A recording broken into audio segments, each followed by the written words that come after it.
Magandang araw po mga kabayan. Welcome po sa Pinilakan Lakbayan. Yan, napakaganda po na panahon dito po ngayon sa Rapids. Maniningin na po tayo ng mga kabuti. Ay, sana yung mga chanterless po malalaki na. Tara, samahan po ninyo ako. Medyo maraming tao po ngayon dito, Sunday. Maganda panahon. Mababaw po ang tubig. Nagulan po ng mga nakarak-araw pa, hindi po masyadong malakas. So, I'm expecting that we could find some chanterelles. Ayan, may nag-relax, nagmumuni-muni, may galing sa fishing o may mga naglalakad din kasama po ng mga aso doon. Walang nagpipiknik. Wow, Sunday, bukas ang coffee shop. Makapagtsaga nga mamaya, medyo malamig.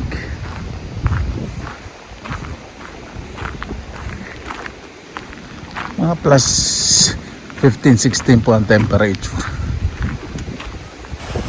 Maganda agos ng tubig, hindi po masyadong malalim. Lalo na pag visible po yung mga bato. O hindi po maitim po yung tubig, yung mga bato po dark po kasi, tapos may lumot. Pero malinis po yung tubig po na yan. Sino ba naman ang hindi pupunta sa lugar po nito? Imagine po ninyo, walang paraiso, di ba? Napakaganda. Eh mga nasa probinsya, yung mga gantong lugar, ako napakaswerte po ninyo. Nung huling dating ko po dito sa Finland, nakita ko po yung mga puno sa bawat daan. Puro pine tree, birch tree, saka spruce. Talagang sabi ko, nasa Europe na ako. Tapos August po yung dumating ako, August 7. Parang ganun, August 4 ba yun? Basta something, July pala, July 2019, ano ba ako, dumating dito 2007 ba ako dumating dito? Kalimutan ko. Opo, tama, July 2007 bago po ako mag-aral po.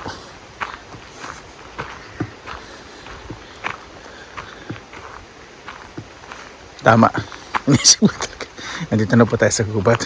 Yung inaalagaan ko kung saan tuloy, sana walang bruhang na ganda, forest.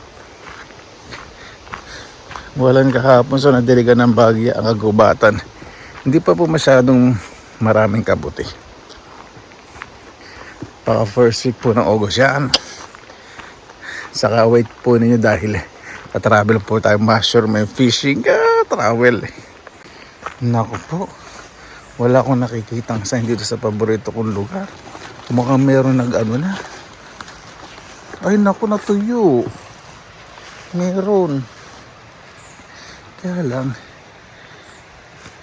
medyo na-dry siya. Ito mga chanterelles. Ayun po, yun. Ayan. Chanterelles po yan. Lilit pa eh, yung kuhaan eh.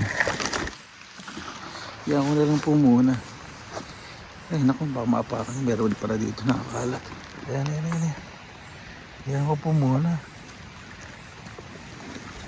Ito po. Yan, naggalat. Ingatin na ako sa paglalakad. Ayaw pong maapakan. Dami. Napakaganda po rito, no?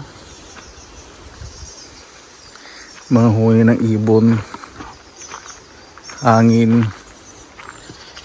langit-ngit ng mga puno, diba? At agos po ng tubig. Rinig po ninyo. Medyo may moisture po yung ground, pero hindi pa po nagsusulputan lahat. Ako na po magsusulputan syempre yung birch bullet, orange birch bullet, chanterelles, pero masyadong yang pa po yung mga chanterelles.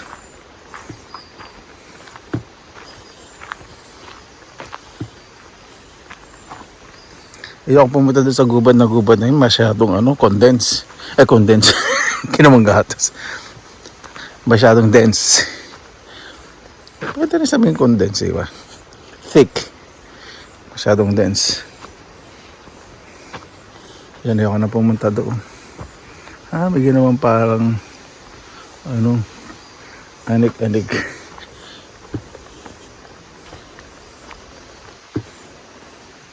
Walang lamok ah.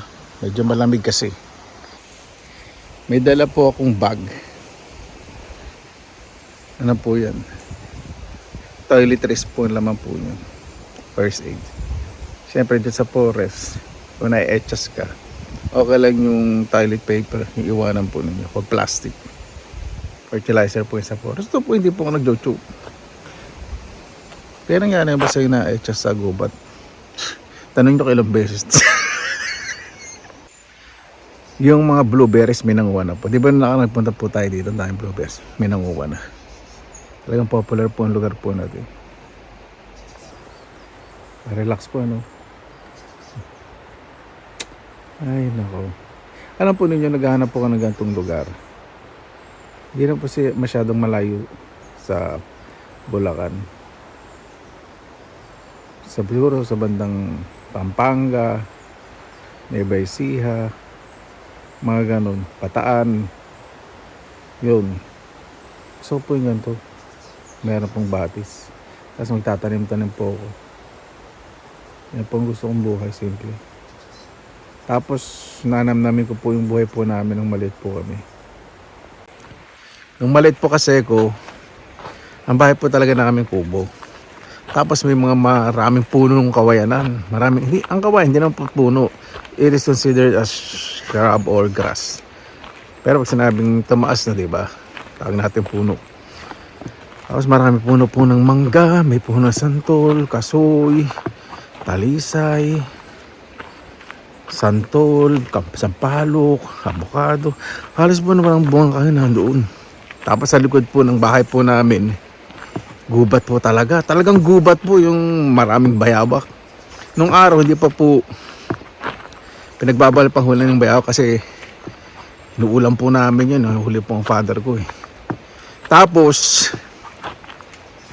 kapag low tide, may ginawa pong balon ng father ko po sa gilid po.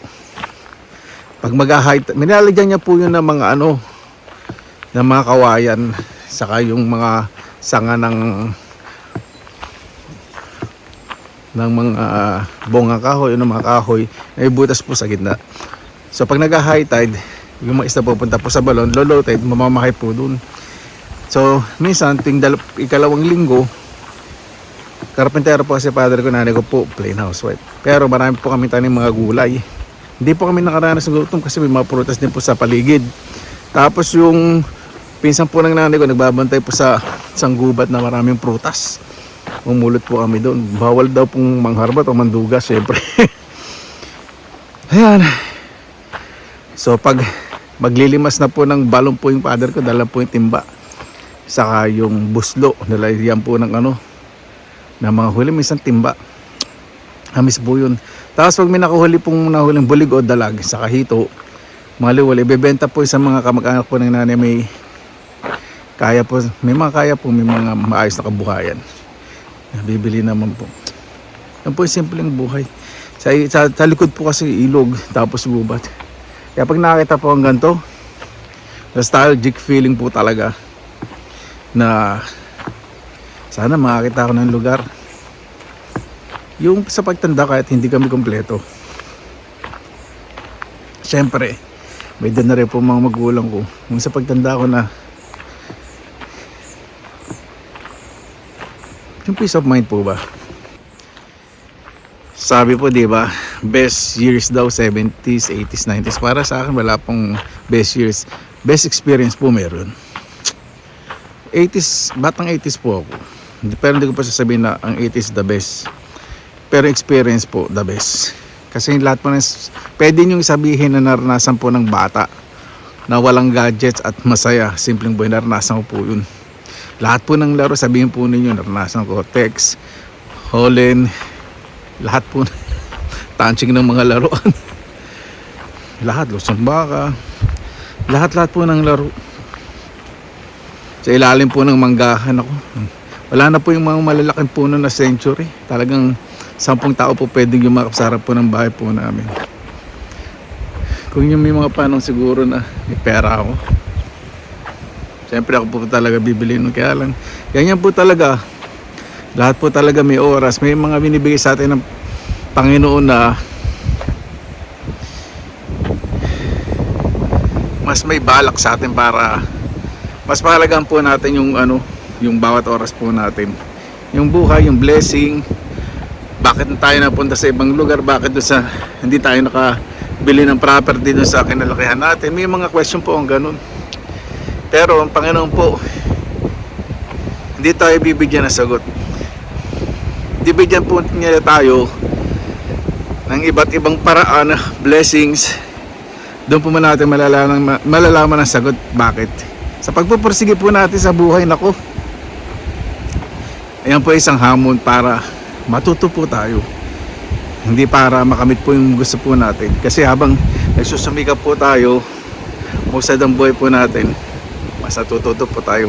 Lalo na po pag naranasan po natin kahirapan at nasasaktan po tayo, diyan po tayo nagiging matapang at lumalaban po sa buhay.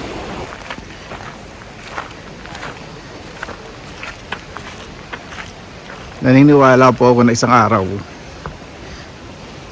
madadala ko po dito yung ibang kapatid ko po para mamasyal, magbakasyon po,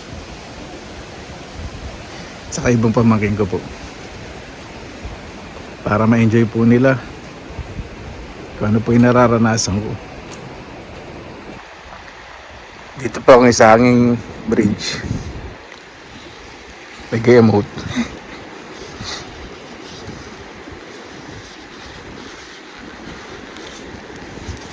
Wala lang.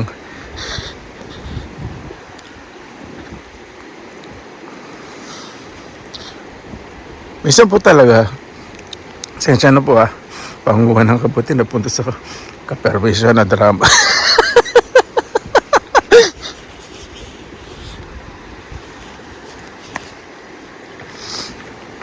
Wala, sobrang nagpapasalamat lang po sa Panginoon. Hindi pala habang buhay na naranasan yung kahirapan.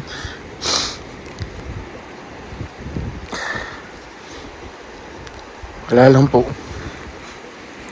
Kasi like ko pong naisip sa ngayon, gusto ko pong ipasya yung mga magulang ko dito. Kaya hindi na po pwede talaga. Mahina na po kasi Kaya sa Pilipinas, nabagawa po ako ng bahay. Gusto po maayos yung bakuran, malinis, maganda. Isa po sa dahilan po ninyo kasi hindi na po makapasal mga gulang ko. Pag nandun po sila, gusto kong marirelax po sila. Ang Panginoon po talaga pag kumilos, sobra-sobra pong biyayang binibigay. Kaya ako nakaranas po kayo ng sobra-sobra pagsubok po ngayon. Huwag po kayong susuko. Maraming bagay na po na gusto ko na sumuko. Pero sabi ng nanay ko, basta maging mabuti ka anak, kasi magiging puhunan mo kahit saan ka pumunta. Hindi po to AI. Gusto kong pakita po sa sarili ko na kahit pagkatapos ko po magdrama, mas bumabangis po, mas nagiging malamlam, mas nagiging tantalizing yung mata. Basta tama ako, no? Kaya wag po kayong maghanap po ng hindi maganda sa kapwa po ninyo. Mas maging mabuti na lang po. Kahit saan po kayo pumunta, maalala po kayo ng mga tao dahil hindi sa bangis ninyo. Dahil doon po sa pinapakita po ninyong kagandaan loob. Nung maliit po ako, may property po mga lolo't lola ko sa site po ng father ko, Sangono Rizal. Nawala na rin po. Pati po yung ganda ng batis, na-renovate na. Nawala na po yung mga malalaking bato, malalaking puno. Tapos yung batis, wala na po, sira po. Naging subdivision. Kaya sobrang nakakalungkot po. Kaya pag nakita po ng ganito, dami po talagang sobrang magandang alaala. Alam po ninyo kung bakit gusto ko po yung tahimik po na lugar na ganito. Kasi nung maliit po ako, wala elementary hanggang college, sobrang nabully po ako. Kaya pupunta ko po sa mga tahimik na lugar na mga ganito para po mag-relax. Siguro iba naranasan elementary days lalo nung high school. Yung minsan nagdadahil lang kayo may sakit, ayaw nyo pumasok kasi hindi nyo masabi sa mga magulang ninyo na sobra kayo nabubuli, di ba? Pero ayaw nyo nang sumug sa mga magulang ninyo dahil ayaw nyo ng gulo. So minsan titiisin nyo na lang. Ganyan po talaga. Kaya kung mayroon po kayong mga anak, matahimik po, ayaw lumabas, ito po at parang malungkot o tahimik, kausapin po ninyo. Opo, kausapin po ninyo. Kung may problema ba sa school, bakit hindi pumasok o parang laging parang sakitin. Kung isipin po ninyo bakit nagdadalhin po yung mga bata may sakit kahit wala, parang sakitin. Ayun po, kausapin po ninyo kung nabubulin po sila. Pero huwag niyo po sasabihin na puntahan natin, hindi. Ganito na lang po sabihin nyo, huwag kang matatakot magsumbong sa mga teachers. Andito kami mga magulang mo, suportahan ka namin at kung sino yung nanunukso sa'yo, mabibigyan ng tamang proseso. Huwag kang mag-alala, hindi namin kukomprontahin yung bata, hindi tayo gagawa ng gulo. Dadaanin natin sa tama. Wala po akong boses po nun. Kaya sa panahon po nito, siguro kaya pinaranas po sa akin ng Panginoon po yung gantong buhay. Hindi lang para lumayo sa mga panalait. Hindi dapat ipagmalaki o ano po yung narating po sa buhay para sabihin sa mga so ito ngayong buhay ko, hindi po ganun. Siguro pinaranas po sa akin to ng Panginoon dahil na huwag kang mag-alala, hindi ka natutuksoy. Nasa lugar ka na natahimik at may respeto sa kapwa. Yan ang Panginoon. Sa kanya po ang lahat. Suko po natin sa kanya lahat. Sa likod ko po, nakakatawa yung mga bata. Ganyan pa kami ng mahilit. Paano po mga kabayan? Maraming salamat na po sa inyong oras na inilan sa pinilang lakbay manguha ng kabuti pero napunta po sa ganito. Pasensya na po. Kailangan minsan talaga ganyan. Share po natin yung mga ranasan po natin sa buhay at lalaman na po kami sa kasama po ako dito mga kaibigan ko po. Pag nalaman nilang walang kabuti, kahit gusto ko pong pumunta sa gubat kasi hindi po sila may laging masyado sa gitna at ayaw nila ng lamok. Ilibre daw po nila ako sa buffet dahil nakita nila ako ngayon ako nagdadrama kung okay ba ako. Sabi ko kasi malapit nagpapaskong, gastos na naman. Walang pusil. Salamat po, basta lagi po tayong positive vibes, good vibes. God bless, God po lagi, magandang araw. Laban lang.